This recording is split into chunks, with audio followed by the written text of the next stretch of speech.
90.4 FM radio NGF दिल से दिल तक पर एक बार फिर से बहुत बहुत वेलकम है आपका। और आज की स्पेशल इंटरव्यू सीरीज में हमारे बीच में एक बहुत ही स्पेशल गेस्ट मौजूद हैं।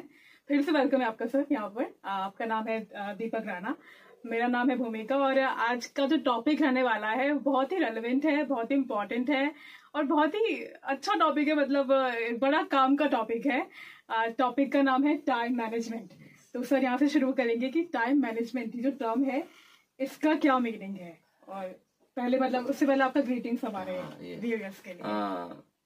मैं 90.4 FM एनजीएफ पलवल सुनने वालों को सबसे पहले बहुत बहुत ब्लेसिंग्स देना चाहूंगा। और मतलब काफी ये जो चैनल है ये कम्युनिटी के पॉइंट ऑफ व्यू से बहुत अच्छा काम कर रहा है और लोगों को अवेयर करने का रिगार्डिंग, चाहे वो वाटर सेविंग है, चाहे वो प्लास्टिक और पॉलिथीन को लेकर है, जैसा कि मैं सुनता हूँ।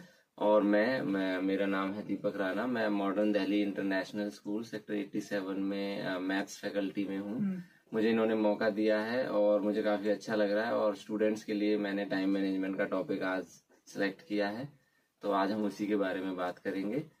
Time management is basically use your time productively. मतलब प्रोडक्टिव होना चाहिए आपका टाइम, वो वेस्ट नहीं जाना चाहिए। तो 24 आवर्स को आप कैसे यूज करते हैं, दिस इज ऑल उसके बारे में आज हमारा डिस्कशन है। First of all I would like to say thanks again. मुझे फिर से एक बार चांस मिल रहा है और बहुत ही अच्छा और one of my favourite topic है टाइम मैनेजमेंट। जैसा कि आपने पूछा कि time management, what do you mean by time management. एक बार ऐसे ही ऋतिक रोशन से भी पूछा गया था कि आप सक्सेसफुल किसे मानते हैं, तो उन्होंने सारी इस टर्म को ही टाइम मैनेजमेंट में डाल दिया था, मतलब सक्सेस को। तो उन्होंने जवाब दिया था कि to use your 24 hours effectively, मतलब प्रोडक्टिवली अगर आप अपने 24 घंटों को यूज कर पा रहे हैं तो वो सक्सेस का रास्ता है। तो अगर मैं टाइम मैनेजमेंट को डिफाइन करूं तो वो डिफाइन ऐसे करूंगा कि to use your time productively और इफेक्टिवली। मतलब आपको अपना टाइम जो है वो इफेक्टिव कामों में, मतलब उसका कुछ आउटपुट आना चाहिए।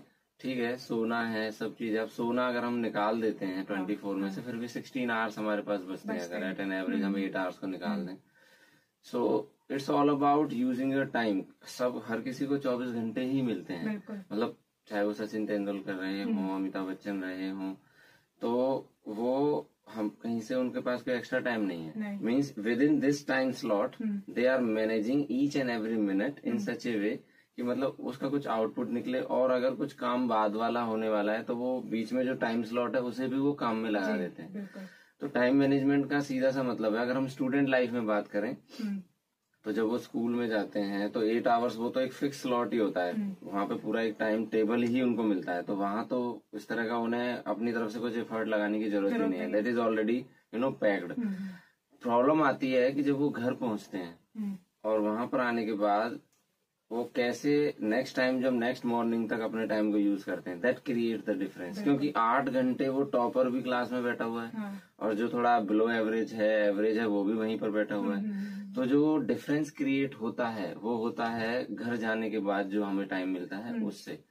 सो टाइम मैनेजमेंट बहुत जरूरी है। ठीक है, यही वो चीज है जो आपको, मतलब आपको पर्सनली भी ग्रोथ देगी और एज ए स्टूडेंट लाइफ में आपके जो पढ़ाई का जो मार्क्स हो गए या आपका एक प्लेटफॉर्म हो गया, उसको इंक्रीज या ग्रोथ में बदलने के लिए बहुत जरूरी है। तो स्टूडेंट्स के लिए टाइम मैनेजमेंट को लेके मतलब बहुत ज्यादा उन्हें सीरियस होने की जरूरत है। ठीक है, तो मेरे अकॉर्डिंग उन्हें घर पे जाके अभी हम आगे बात करेंगे कि उन्हें किस तरह से वो मैनेज कर सकते हैं, किस तरह से अपनी कोचिंग को, ट्यूशंस को और स्कूल के काम को मैनेज कर सकते हैं, कैसे वो अपने सैटरडे संडे के टाइम को पूरे वीक का जो टाइट शेड्यूल है उसको लेंथ देने में यूज कर सकते हैं। So we will talk about that. बिल्कुल सर। तो मतलब स्टूडेंट लाइफ में स्पेशली देखा जाए तो टाइम का एक अत्यंत महत्वपूर्ण रोल होता है डेफिनेटली टाइम मैनेजमेंट का। और हर किसी एज में हर किसी के लिए डेफिनेटली टाइम अगर टाइम ही मैनेज नहीं हो पाएगा तो फिर काम क्या हो पाएगा। Yes definitely time, because it is said that late doing equal to not doing. मतलब आप अगर आपने कोई काम लेट किया, ये प्रोवर्ब है कि late doing equal to not doing. मतलब आपने कोई काम विद इन दी टाइम या डेडलाइन या फिर जो एक टाइम लिमिट थी उसमें नहीं किया तो वो ना करने के बराबर तो उसका कोई फायदा ही नहीं है। यस मतलब एक छोटी सी एक स्टोरी भी है कि एक बहुत ही यंग पायलट मतलब था, और वो उसका पहला फ्लाइट था। तो वो एक डेमो फ्लाइट था, मतलब अभी उसमें पीछे पैसेंजर्स नहीं थे, बट उसे ये बताया गया था कि पीछे पैसेंजर्स हैं। उसे सीधा कैबिन में एंट्री दी गई, और मतलब वो थोड़ा नर्वस भी था। तो अब जैसे कि जानबूझकर कुछ ऐसी सिनेरियो क्रिएट किया गया कि उसे इमरजेंसी लैंडिंग करनी थी, या ब्रेक्स का उसे यूज करना था।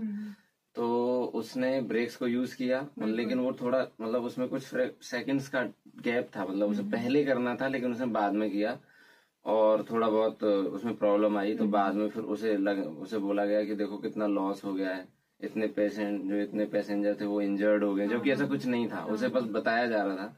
तो उसका कहना था कि मतलब मैंने तो टाइम से ब्रेक लिए थे। तो उन्होंने पूरा वो जो रिकॉर्ड होता है पूरा वो दिखाते हैं हाइड, वहां पर जो ब्रेक्स होती हैं कि आपने देखो इतने सेकंड का डिले किया था।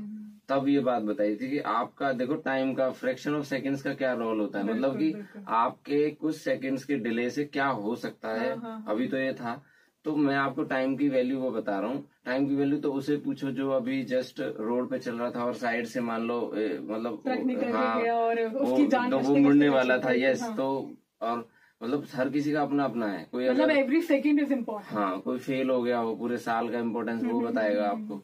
मतलब ये मेरे आगे की बात है कि मेरे एक भाई हैं जो कि एक नंबर से शायद रह गए, उनको नेवी में शायद जॉब मिलने वाली थी, और तो उनका दुख में समझ पाते हुए ना कहीं। तो ये मतलब यही चीज every second is important. Every day we should remind every morning कि मतलब लेट डूइंग जो है वो मतलब नॉट डूइंग के इक्वल है। मतलब लेट करना तो ना करने के बराबर है काम को। Either you must be at 1 और एट 0। अगर आप बीच में कहीं हैं so no one is going to care. मतलब या तो आप किसी काम को शुरू ही मत करो क्योंकि आप पहले भी ऐसे ही हो, अब भी ऐसे ही हो, और फिर आप कर रहे हो तो उसे आप प्रॉपरली लेंथ तक नहीं लेके जाते, उसे प्रॉपरली आप मतलब पूरा उसे आउटपुट तक नहीं लेके जाते, तो वो कुछ आउटपुट फ्रूटफुल होगा नहीं। सो आप खुद ही इरिटेट होते हैं फिर। So basically it's all about 0 and 1। हम मैथ्स में भी प्रोबेबिलिटी की बात करते हैं, तो प्रोबेबिलिटी क्या होती है, वो 0 और 1 के बीच में रिवॉल्व होती है कि इट कैन नेवर बी 0 से कम नहीं हो सकती, 1 से ज्यादा नहीं हो सकती। 1 मीन्स 100%, इट मीन्स पॉसिबल जो होता है, और 0 होता है इम्पॉसिबल इवेंट, 1 होता है श्योर इवेंट। तो इनके बीच में रिवॉल्व होती है प्रोबेबिलिटी। तो मेरा मानना यही है कि आप किसी काम को करें तो आप उसका टाइम के अकॉर्डिंग टाइम जरूर लिखें उसका। तो बच्चों से यही रहेगा कि वो अपना नाइट में सोने से पहले अपने कल के शेड्यूल को पेन डाउन करें, छोट पेपर पे अच्छे से लिखें कि कल बेसिकली मेरा मेजर जो फोकस रहेगा वो मैथमेटिक्स पे रहेगा। मतलब ये बहुत छोटी छोटी बातें हैं। अब आपको कभी ना कभी लाइफ में किसी स्टेज पे तो मानना पड़ेगा। अगर आप आज मान लेते हैं तो लाइफ थोड़ी स्मूथ हो जाएगी। मतलब ये है कि हार्ड वर्क तो करना पड़ता है। अब वो एज ए स्टूडेंट कर लो तो ज्यादा ठीक रहेगा, और या फिर एज ए रिक्शा पुलर करोगे कुछ टाइम बाद, अलग पसीना वो भी बहाता है, ठीक है, लेकिन उसका मेहनत तो अल्टीमेटली करनी पड़ेगी, और उस टाइम पे बॉडी साथ नहीं देती है, फिर आप प्रॉब्लम में आएंगे। तो it is a universal truth कि आप अगर आज मेहनत कर लेते हैं so that will be better. तो लेकिन सर जब बात मेहनत की यहाँ पर आते हैं या बात टाइम मैनेजमेंट की आती है, लेकिन ऐसा कई बार होता है कि हम कई सारी चीजों को साथ लेके चलने लग जाते हैं, तो इसको कैसे मैनेज करें? अब हमारे दिमाग में ना कई चीजें होती हैं कि ये भी कर लूं वो भी कर लूं, टाइम उतना ही होता है, लेकिन उसको मैनेज हम नहीं कर पाते कि किसको कितना टाइम देना है। So how to deal with that? सबसे पहले तो टाइम उतना ही रहेगा। ये तो आप आज बात कर लीजिए, 10 साल बाद कर लीजिए, किसी ने 10 साल पहले भी बात की होगी, तो टाइम तो 24 आवर्स था और है और रहेगा। तो ऐसा क्या हम कर सकते हैं? बेसिकली हम यहाँ पर एक बहुत छोटी सी ट्रिक लगा सकते हैं कि 1 थिंग एट ए टाइम। कि आपने 10 चीजें, पहले तो आप सारी चीजों को लिखिए, उनकी सूची बनाइए, उनका एक प्रॉपर एक मेमोरेंडम बनाइए, ठीक है। और इसमें कोई वो नहीं है कि मतलब हम ये तो कोई प्रोफेशनल्स का ही काम है पेन पेपर पे लिखना, ये हर किसी का काम है। जो भी मतलब एक एजुकेटेड है या एजुकेशन ले रहा है या ले चुका है, तो उसे अपना प्लानिंग करना ये सब तो पेन पेपर तो लेके बैठना होगा। तो आपको वो चीजें आपको सीरियल वाइज लिखनी है, फिर उनको प्रायोरिटी देनी है, और केवल लिखनी ही नहीं है, उनके ब्रैकेट में उनका टाइम भी लिखना है या डेट भी लिखनी है। क्योंकि कुछ काम ऐसे होते हैं कि जो मेरे को अभी नहीं है इम्पोर्टेंट, कुछ टाइम बाद है, तो मेरे को डेट के हिसाब से टाइम के हिसाब से, अगर आज वाले काम है उनका तो टाइम स्लॉट होना चाहिए कि भाई ये 9 बजे होगा, ये 10 बजे होगा, एज ए प्रोफेशनल या एज ए हम पेरेंट बात करें, तो एक पेरेंट है, मान लो उसे बैंक का कोई काम है, अब बैंक 8 बजे तो खुलेगा नहीं, 10 बजे के बाद, यानी वो काम होगा ही 10 बजे के बाद। तो इसका मतलब ये हुआ कि 10 बजे से या 8 से 10 का टाइम भी है। तो ये सोच के हम ना बैठे रहें कि ये मेरा पहला, हम कामों को प्रायोरिटी तो दें, बट पहला दूसरा उनके टाइम के स्लॉट के हिसाब से दें। टाइम इज बेसिकली क्या है कि चला जाएगा। जैसा कि मैंने पिछली बार भी बताया था कि मान लीजिए कि हम आपका कोई ऐसा बैंक अकाउंट खुलवा देते हैं जिसमें 86,400 रुपीज डेली आए, और शर्त ये है कि आपको वो सारे पैसे निकालने पड़ेंगे और रात के 12 बजे वो सारे पैसे वहां से उड़ जाएंगे। तो आप एक भी रुपया मेरे हिसाब से नहीं छोड़ेंगे उसमें, क्योंकि आपको पता है आपका कुछ जा ही नहीं रहा। अब सारा पैसा चाहे निकाल के आपको अपने किसी रिलेटिव को देना पड़े, ठीक है। और ऐसा बैंक अकाउंट अगर हम खुलवा दें तो हर कोई खुलवाना चाहेगा, लेकिन वास्तविकता ये है कि हर किसी का ऐसा बैंक अकाउंट ऑलरेडी खुला हुआ है। कैसे खुला हुआ है कि मान लो 24 आवर्स है और 60 मिनट्स हैं हर आवर में, और हर मिनट में 60 सेकंड्स हैं। अगर आप इन्हें मल्टीप्लाई करें 24 इंटू 60 इंटू 60 तो 86,400 बनता है। मतलब इतने सेकंड आपके आंख खोलते ही आपको मिल जाते हैं, ठीक है। अब आप सोचिए कि आप उनमें से कितना यूज करते हैं, ठीक है। तो आपको वही बात टाइम मैनेजमेंट की आगे कि जब मनी की बात आती है तो हमारा माइंडसेट बदल जाता है कि पैसे हैं, पूरा यूज करूंगा, छोड़ूंगा नहीं एक भी रुपया उसमें अकाउंट में। अब आपके दिन में आपको पूरा 24 घंटे मिल रहे हैं, पूरा मिल रहा है, तो आपको वो भी यूज करना होगा। यानी वो सेकंड्स नहीं है, टाइम इज मनी, आपने सुना होगा, ठीक है। तो वो भी मनी ही है। तो आपको उसे बेसिकली वहां से ये देखना होगा कि आपको उस चीज को पूरा यूज करना है। तो यूज करने के लिए आपको पेन पेपर की हेल्प लेनी होगी, आपको चीजों को लिखना होगा। Associate your works with time, अपने कामों को समय से जोड़िए। अगर आप टाइम समय से नहीं जोड़ेंगे तो आप उन्हें कभी भी टाइम से पूरा नहीं कर पाएंगे, ठीक है। डेडलाइंस इसीलिए बड़े बड़ी जो कंपनीज हैं, प्रोजेक्ट हैं, उनमें डेडलाइंस इसीलिए दी जाती हैं। और बी एन अर्ली बर्ड, हमेशा याद रखिए कि काम को डेडलाइन से थोड़ा पहले करने की कोशिश कीजिए। मैं भी अपने स्टूडेंट्स को बोलता हूँ कि अगर एग्जाम 3 आवर्स का है या 2.5 आवर्स का है तो आप ये मान के चलिए कि आपको उसे 2.25 घंटे में पूरा करना है। क्योंकि क्या होता है उससे थोड़ा जो एक मेंटल अपना एक इम्बैलेंस होता है, हर्डल, आपको हड़बड़ी मचने लगती है लास्ट में। आप पहले एग्जाम से ही अगर उसे 2.25 घंटे का मान के चलेंगे तो आप उसे रिवाइज कर सकते हैं। लास्ट में आप अपने एरर्स देख सकते हैं, आपने जल्दबाजी में कोई क्वेश्चन छोड़ तो नहीं दिया, ये देख सकते हैं। बट होगा कब, जब आप पहले पूरा यस और ये एक दिन, it's not a 1 day job. इसके लिए आप हाँ, तो आपको पहले एग्जाम से ये माइंडसेट रखना होगा कि मेरा अगर यूटी भी है, स्टूडेंट्स के यूटी होते हैं, एवरी मंडे उनका यूटी होता है, वो किसी क्लास में 50 का होता है, किसी क्लास में 30 का होता है। तो उन्हें क्या करना होगा कि अगर उसका टाइम स्लॉट 1.5 घंटे का है या 1 घंटे का है, तो 50 मिनट्स या 55 मिनट्स में उसे कंप्लीट करना ही है। Because attitude is everything. जिस एटीट्यूड के साथ आप एंट्री ले रहे हैं या जिस एटीट्यूड के साथ आप पेपर लिखना स्टार्ट कर रहे हैं, वही लास्ट तक लेके जाएगा, ठीक है। आपने देखा होगा कि ट्रेन में हर जगह इंजन नहीं होता है, इंजन बिगिनिंग में ही होता है, नीचे सारे वो पीछे डब्बे ही होते हैं, यानी वही खींचता है। Means morning shows the day.